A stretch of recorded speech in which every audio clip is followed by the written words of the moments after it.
Kisah yang ingin saya kisahkan masih seputar Bani Israel, karena hampir sebagian besar kisah-kisah Al-Quran itu banyak menceritakan tentang kisah Bani Israel. Kemarin saya sudah katakan bahwa Nabi yang paling banyak disebut dalam Al-Quran adalah Nabi Musa alaihi salatu wassalam. Sehingga di zaman Musa dan kaumnya Bani Israel, banyak para Nabi yang diutus kepada mereka. Tidak ada satupun zaman yang banyak mengutus para Nabi dan Rasul kecuali di zaman Bani Israel. Terkadang ada satu desa, 2-3 Rasul atau Nabi, bahkan lebih daripada itu. Sebenarnya ini nikmat yang besar bagi mereka. Akan tetapi Bani Israel adalah umat yang kufur kepada Allah subhanahu wa ta'ala dan kurang untuk mensyukuri nikmat Allah subhanahu wa ta'ala. Kisah kali ini tercantum dalam suratul Baqarah, surat Al-Baqarah ayat 259. Antum yang ada mushaf bisa dibuka mushafnya. Allah subhanahu wa ta'ala berfirman, saya akan bacakan dulu ayatnya. A'udzu billahi minasyaitonir rajim.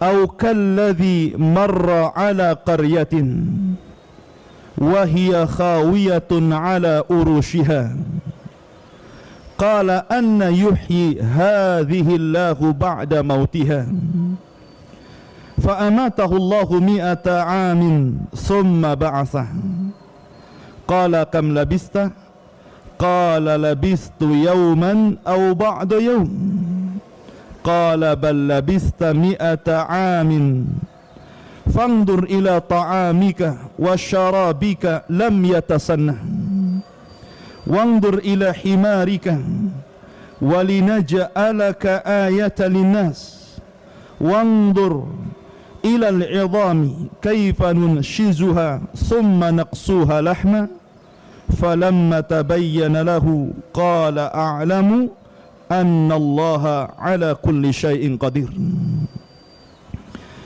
Ma'asyiral muslimin rahimani wa rahimakumullah. Ayat ini menjelaskan tentang kisah yang sangat menakjubkan, karena kisah ini menunjukkan tentang qudratullah, kekuasaan Allah subhanahu wa ta'ala yang luar biasa.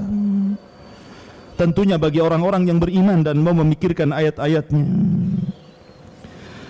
Allah subhanahu wa ta'ala berfirman, Au kalladhi marra ala qaryah, atau seperti orang yang lewat di sebuah desa qaryah, wahiya khawiyatun ala urushiha, desa ini atau kota ini hancur lebur sehingga tidak berbekas lagi. Mungkin Batam, seperti Batam umpamanya hancur semuanya, tidak ada bangunan, tidak ada pepohonan, semuanya hancur sampai ke akar-akarnya. Siapa yang menghancurkan desa ini atau kota ini? Dan kota ini adalah kota Palestina, di sekitar Baitul Maqdis. Dahulu ada kota yang sangat ramai, yang sangat indah. Akan tapi Allah subhanahu wa ta'ala hancurkan lewat seorang raja, raja yang membantai seluruh Bani Israel yang ada di sekitar Baitul Maqdis. Siapa dia? Bukhtun Nasr. Sudah saya katakan bahwa ada 4 raja yang kekuasaannya hampir meliputi dunia. Salah satunya Sulaiman yang beriman, kemudian juga Dzulqarnain. Ini 2 raja yang beriman kepada Allah Azza wa Jalla. Dzulqarnain dan Sulaiman berhasil menguasai sebagian besar dunia. Kemudian yang 2 kufur, Namrud di masa Nabiullah Ibrahim Khalilur Rahman, dan Bukhtun Nasr. Dialah yang membantai Bani Israel bahkan menghancurkan kotanya sampai ke akar-akarnya. Akhirnya kota itu tidak berbekas. Di zaman itu ikhwatu fiddin, ada seorang nabi yang diutus kepada Bani Israel, nabiyun min anbiya'i Bani Israel, seorang nabi dari nabi-nabi yang Allah utus kepada Bani Israel, namanya Uzair. Siapa Uzair? Kita akan mengkisahkan tentang kisah Uzair. Walaupun sebagian ahli tafsir banyak yang mengatakan bahwa laki-laki yang melintasi kota yang ambruk ini adalah Nabi Khidir.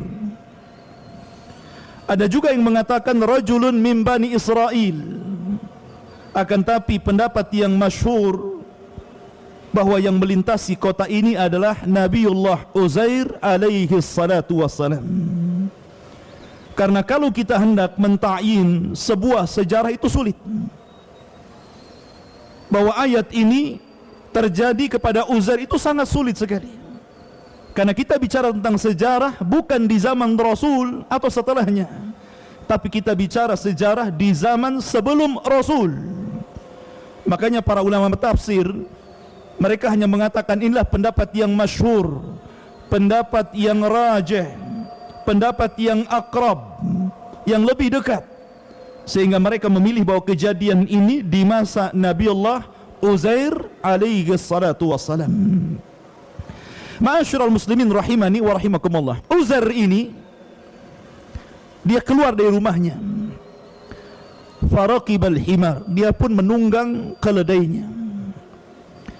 Kemudian dia berjalan dan melewati kota yang hancur lebur ini. Akhirnya kemudian karena panas sangat terik, fi waktu zahirah, di waktu zuhur, dia berusaha untuk mencari perlindungan dari teriknya matahari. Maka dia melihat sebuah pohon atau mungkin bebatuan yang bisa menaungi dia, dan dia pun kemudian duduk di situ tafakkur, merenung. Dan itulah orang saleh, ikhwan. Orang saleh itu kalau melihat pemandangan yang indah, melihat langit yang indah dengan berbagai macam bintang dan bulan, melihat lautan yang sangat indah, maka mereka akan memuji Allah, tafakkur, menjadikan itu salah satu tanda-tanda kebesaran Allah. Karena mengenal Allah hanya dengan dua cara: melihat tanda-tanda kaun alam dan juga membaca ayat-ayat syar'i berupa kitab-kitab yang diturunkan Allah kepada kita. Lah Uzair ini termenung melihat kota yang dahulunya hijau, dahulunya ramai, dahulunya penuh dengan bangunan, tiba-tiba dihancurkan Bukhtun Nasr sampai ke akar-akarnya. Mungkin kalau kita melihat sekarang, mungkin seperti di Suriah, Anda bisa melihat kerusakan kota yang luar biasa. Dihancurkan, dibom, diborbardir, hancur lebur. Sehingga Uzair termenung melihat kota yang hancur sampai ke akar-akarnya ini. Sehingga kemudian dia mengatakan, bagaimana Allah subhanahu wa ta'ala bisa mengembalikan kota itu? Bagaimana mungkin Allah subhanahu wa ta'ala mampu mengembalikan kota ini? Tentu kalimat ini bukan karena syak keraguan Uzair. Mustahil, dia seorang nabi meragukan Allah subhanahu wa ta'ala mampu membangkitkan kota yang mati. Tapi ini beliau ingin tafakkur, bagaimana mungkin kota ini bisa bangkit lagi. Dan itu bisa terjadi kepada kita. Seperti antum melihat kota peperangan sampai hancur gitu kan. Mungkin antum berpikir, kapan nih kota ini kembali seperti semula? Seperti itulah kalimat Uzair. Maka akhirnya Allah subhanahu wa ta'ala ingin membuktikan bahwa dia ala kulli syai'in qadir, atas segala sesuatu Allah maha mampu. Tidak ada yang mustahil bagi Allah subhanahu wa ta'ala. Maka Allah subhanahu wa ta'ala katakan, qala anna yuhyi hadihi Allahu ba'da mautiha. Uzair mengatakan, anna yuhyi hadihi Allah, bagaimana mungkin Allah subhanahu wa ta'ala bisa membangkitkan dari kematiannya, dari kehancurannya? Maka Allah Subhanahu wa taala kemudian mengirim malaikat maut. Ada sebagian di masyarakat yang mengatakan nama malaikat maut itu dengan sebutan Israel. Ini tidak benar, ikhwan. Karena hadis Rasul ataupun Al-Quran tidak menyebutkan nama tentang siapa nama malakul maut, malaikat yang mencabut ruh atau kematian. Al-Quran hanya mengatakan malakul maut, malaikat kematian. Begitu juga hadis mengatakan malakul maut, tidak dikatakan Israel. Israel ini istilah Bani Israel yang tidak jelas juntrungannya. Maka kita katakan sebagaimana Al-Quran mengatakan Qul yatawaffakum malakul mautil lati wukila bikum. Allah hanya mengatakan apa? Malakul maut di sini. Maka malakul maut datang ketika itu Uzair ikhwatu fiddin sebelum dicabut ruhnya oleh malaikat maut ini, dia membawa bekal dari rumahnya. Dia membakal tin. Tin itu buah yang ma'ruf di Arab. Kemudian inab. Inab itu anggur yang biasa diperas untuk asir, untuk jus gitu kan. Kemudian membawa beberapa bejana. Maka Uzair pun sebelum dicabut ruhnya, dia sempat memakan buah tin dan memeras inab tadi, kemudian meminumnya, kemudian beristirahat dari teriknya matahari sambil termenung. Disitulah malakul maut datang, faqabidha ruhuhu, maka ruhnya siapa? Uzair ini dicabut oleh malaikat maut, ditidurkan oleh malaikat maut. Makanya Allah katakan fa'amatahullahu, maka Allah wafatkan dia, Allah tidurkan dia. Berapa lama? Mi'ata amin, 1 abad lamanya. Ada orang yang tidur 1 abad? Antum tidur sehari semalam udah capek ya? Tidur saja bisa capek. Ini tidur 100 tahun, ikhwan. Dan 100 tahun dia tidur, ikhwatu fiddin, tidak ada yang berubah jasadnya. Aneh kan? 100 tahun Allah wafatkan, Allah tidurkan, jasadnya tidak berubah sedikit pun. Makanya ketika terjadi banjir besar di Arab Saudi yang kemudian menghantam kuburan 70 syuhada Uhud, karena kita tahu bahwa kuburan dari padang pasir tentu berbeda dengan kuburan dari tanah liat kan, mudah dihempas air. Apa yang terjadi? Seluruh jasad para sahabat ngapung ke atas. Ya subhanallah ikhwan, tidak ada jasad yang berubah. Bahkan mereka mengenali jasadnya Hamzah yang ketika itu dibedel perutnya oleh siapa? Hindun, dan diambil ususnya, dibuat anting-anting dan kalung karena dendamnya kepada Hamzah. Jadi bekas sayatannya nampak di situ. Akhirnya kemudian jasad syuhada Uhud dipindah ke atas, ke Bukit Ainain, yang dahulunya di zaman peperangan Uhud, bukit itu adalah bukit yang diperuntukkan untuk 40 pemanah yang Nabi SAW percayakan kepada mereka. Kemudian pemanah ini turun, kemudian terjadi kekalahan oleh pasukan Quraisy yang dipimpin oleh Khalid ibn Walid sebelum beliau masuk Islam. Tapi ini tidak mustahil bagi Allah, ikhwan. Allah membiarkan jasad itu 100 tahun dan tidak berubah. Luar biasa kekuasaan Allah subhanahu wa ta'ala ya. Kemudian malaikat setelah 100 tahun summa ba'athah, tiba-tiba ruhnya ditiupkan kembali, kemudian dia terbangun sebelum matahari terbenam. Jadi dia seolah-olah tidur zuhur, bangun sore. Dia sangka cuma beberapa jam saja, padahal dia tertidur 100 tahun. Maka malaikat yang menjelma manusia mendatangi siapa? Uzair ini. Kemudian bertanya, kam labista, sudah berapa lama kau tidur di sini? Maka dia menjawab, labistu yauman au ba'da yaum. Mungkin aku tidur sehari atau mungkin setengah hari. Padahal sudah tidur 100 tahun. Dia katakan apa? Mungkin aku tertidur 1 hari atau setengah hari saja. Keajaiban, ikhwan. Allah ala kulli syai'in qadir. Ya.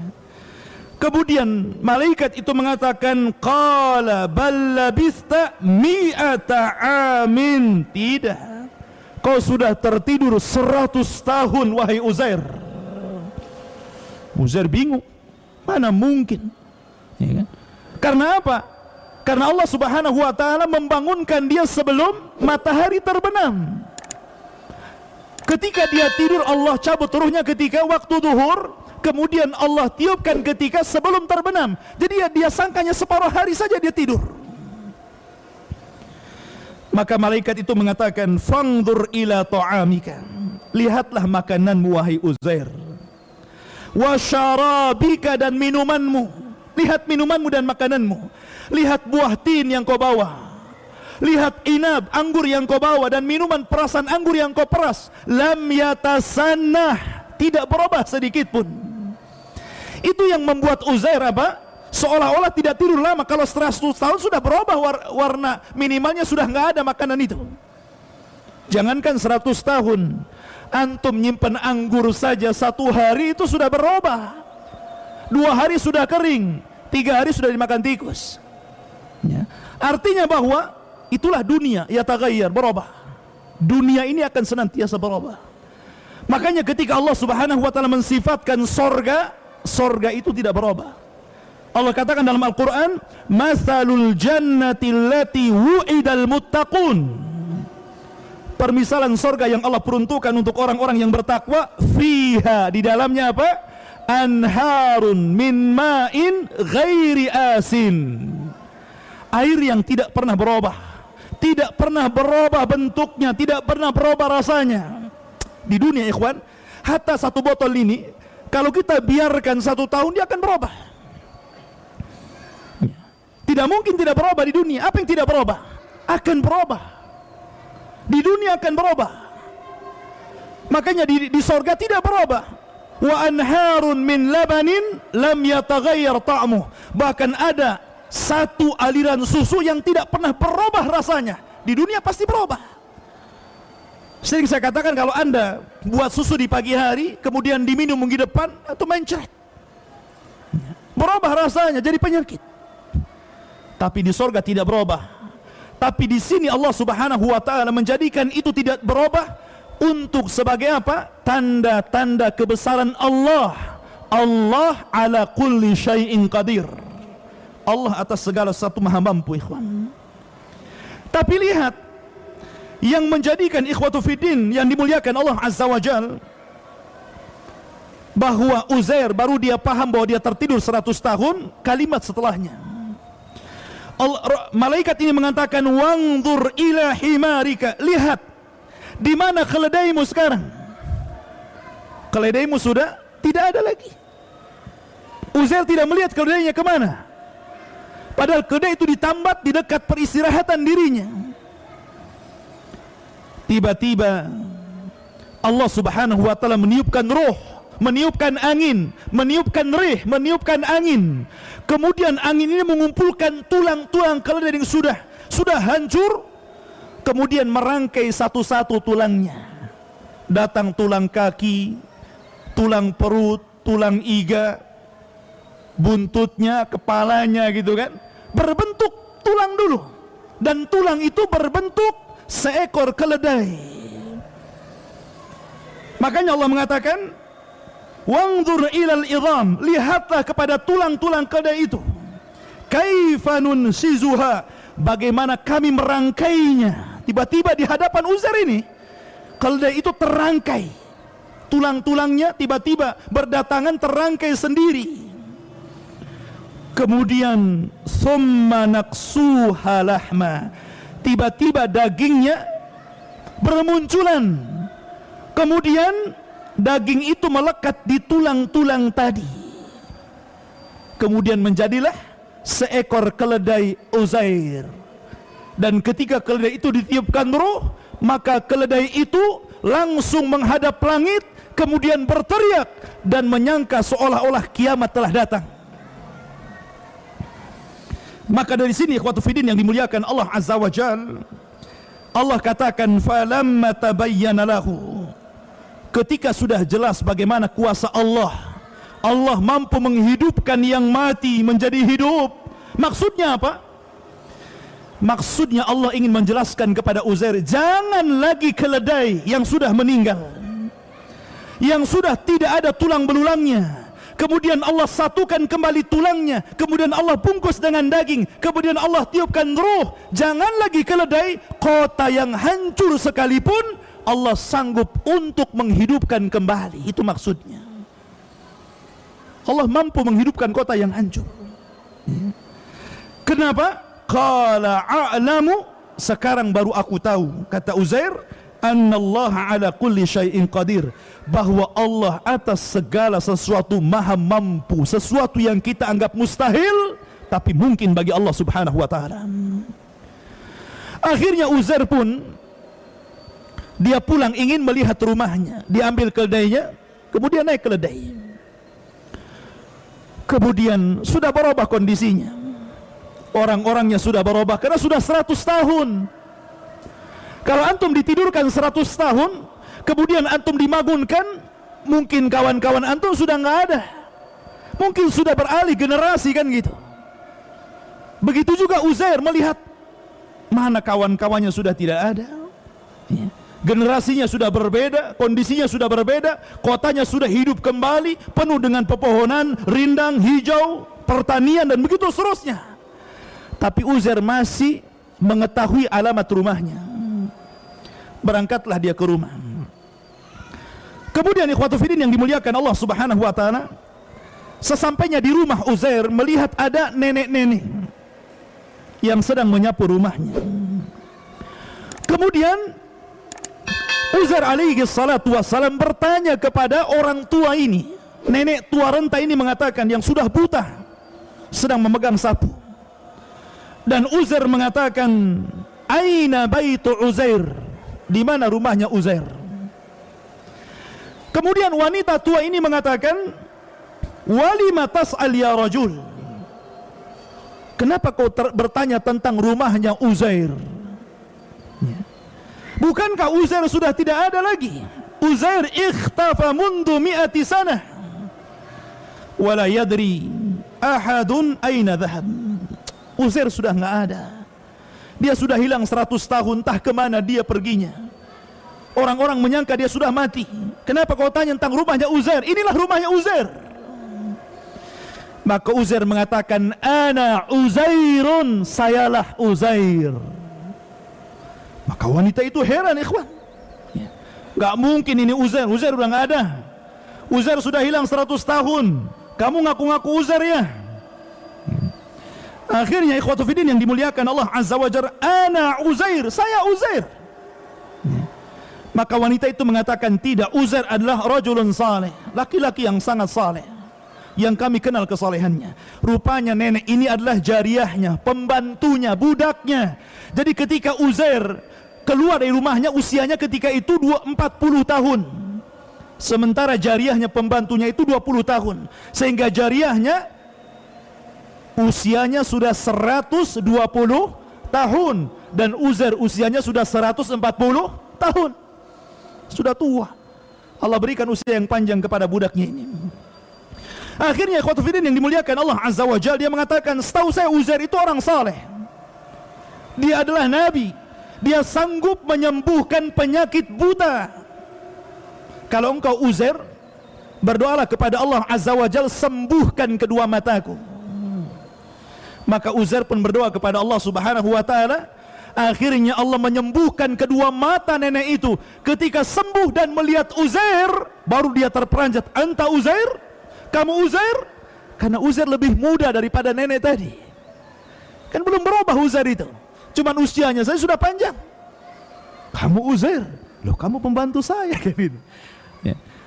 Kuasa Allah subhanahu wa ta'ala, ikhwan. Ya. Akhirnya wanita tua ini pun mengajak Uzair kepada kaumnya dan mengatakan, Uzair telah datang. Yang dulu hilang Uzair sudah ada.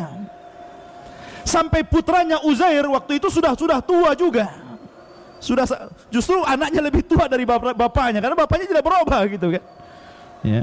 Kalau kamu adalah Uzair bapakku memiliki tanda di katifnya di sini. Akhirnya diberitahu, subhanallah, betul dia adalah Uzair. Mendengar Uzair hidup lagi, ikhwatu fillah, maka orang-orang Yahudi Bani Israel mereka berdatangan kepada Uzair. Karena ketika itu ikhwatu fillah yang dimuliakan Allah Azza wa Jalla, yang paham tentang atau yang menyembunyikan, yang menyimpan kitab Taurat peninggalan Nabi Musa alaihi salatu wassalam adalah Uzair. Jadi ketika itu hancur lebur kota itu, maka kitab Taurat itu hilang, entah kemana. Sehingga akhirnya orang-orang Yahudi Bani Israel ini meminta kepada Uzair agar mengajarkan kepada mereka kitab Taurat. Akhirnya Uzair pun mencari kitab Taurat yang pernah disimpannya, tapi Allah takdirkan hilang kitab itu. Ada yang mengatakan sudah rusak. Akhirnya mereka meminta agar Uzair membacakan kepada mereka Taurat dari hafalannya. Akhirnya Allah Subhanahu wa taala menakdirkan Uzair ini diberikan hafalan yang luar biasa. Dia mampu menghatamkan dan menghafalkan kitab Taurat dari awal sampai akhir. Dia membacakan kitab Taurat, padahal kitab itu sudah tidak ada lagi.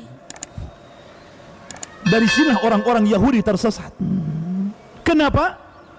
Mereka menganggap Uzair itu ibnullah, anak Allah. Wa qalatil yahudu Uzair ibnullah, wa qalatin nasara Al-Masih ibnullah, dzalika qauluhum bi afwahihim.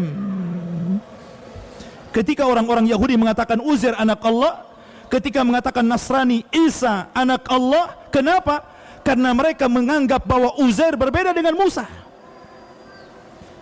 Nabi Musa sendiri ikhwatu fillah yang Taurat turun kepadanya, beliau kalau menyampaikan Taurat masih membawa catatannya. Tapi Uzair tidak membuat catatan sedikit pun. Betul-betul dia menyampaikan Taurat itu dari hafalannya. Seolah-olah orang Yahudi menyangka bahwa Uzair itu anak Allah. Karena apa? Mampu berbicara dengan kitab Taurat. Tersesatlah orang-orang Yahudi di sini dan mengatakan Uzair anak Allah, na'udzubillah. Sebagaimana tersesat orang-orang Nasrani mengatakan Isa ibnullah, anak Allah. Ma'asyiral muslimin rahimani wa rahimakumullah. Maka akhirnya Uzair pun berdakwah kepada Bani Israel, kemudian mengembalikan Bani Israel kepada ajaran Musa alaihi salatu wassalam. Kemudian ikhwatu fillah yang dimuliakan Allah Azza wa Jalla, kalau kita melihat kisah ini dan kisah setelahnya, antum perhatikan Al-Quran, Al-Baqarah ayat 159, kemudian disusul dengan Al-Baqarah 260, jadi 259, setelah itu 260, sama berbicara tentang kuasa Allah, bagaimana Allah menghidupkan sesuatu dari kematian. Cuman berbeda ceritanya. Kalau 259 itu bercerita tentang Uzair, tapi kalau 260 berbicara tentang Ibrahim. Ketika Ibrahim alaihi salatu wassalam mengatakan, wa idh qala Ibrahimu rabbi arini kaifa tuhyil mauta. Ketika Ibrahim berkata, ya Rabb, perlihatkan kepadaku bagaimana engkau menghidupkan kematian. Qala, maka Ibrahim mengatakan, awalam tu'min, kamu kurang beriman kepadaku wahai Ibrahim? Qala bala, tidak ya. Walakin liyatma'inna qalbi, supaya aku lebih tenang. Maka Allah Subhanahu wa taala katakan kepada Ibrahim, fakhud arba'atan minat tayr, ambil 4 burung ya. Fasuruhunna ilaika, kemudian potong-potong burung itu. Summa ja'al ala kulli jabali minhunna juz'ah, kemudian letakkan bagian-bagiannya di setiap gunung. Kamu letakkan kepalanya di sana, kakinya di sana, ekornya di sana, terserah ya. Kemudian sommad'uhunna, kemudian panggillah mereka, ya'tinaka sa'ya, maka mereka akan mendatangi kamu dengan bersegera. Allah mengembalikan burung-burung yang sudah dipotong-potong Ibrahim itu menjadi kembali, kemudian ditiupkan roh, kemudian datang kepada Ibrahim alaihi salatu wassalam, wa'lam annallaha azizun hakim, ketahuilah Allah maha perkasa dan Allah maha bijaksana. Ikhwan, dua kisah ini yang beruntun, bagaimana Allah Subhanahu wa taala menghidupkan sesuatu dari kematiannya. Kenapa ayat ini Allah letakkan secara beruntun? Karena ayat 258